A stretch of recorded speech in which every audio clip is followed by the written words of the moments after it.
Hi friends, আবার চলে এসেছি নতুন একটা ভিডিও নিয়ে তোমাদের জন্য।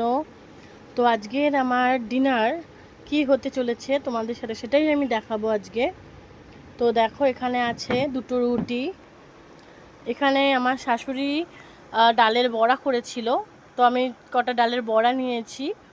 আর এখানে আমি আজকে চিকেন করেছিলাম। চিকেনটা আমি আজকে এখানে করিনি, করেছি আজকে আমি আমার দাদু বাড়িতে আজকে আমার খাওয়া দাওয়া ছিল, তো ওখানে আমি চিকেনটা রান্না করেছিলাম একটু পাতলা করে। তো চিকেনটা আমি সাথে করে নিয়ে এসেছি, ওই চিকেনটা আছে। আর আছে স্যালাড, আর তার সাথে আছে দইয়ের ছাঁচ। তো আজকের এটা হচ্ছে আমার ডিনার। তো আজকের ডিনারটা তো অনেকটা লেট হয়ে গেল, যেহেতু আমি আজকে দাদু বাড়িতেই ছিলাম সারাদিন। ওখান থেকে এসে করতে অনেক লেট হয়ে গেল। তো চলো এখন খেয়ে নিই, আবার তোমাদেরকে নেক্সট ব্লগের জন্য তোমাদেরকে আবার নেক্সট ব্লগ দেব পরে। এখনকার জন্য টাটা, বাই বাই। ভালো লাগলে লাইক করে দেবে, সাবস্ক্রাইব করে দেবে।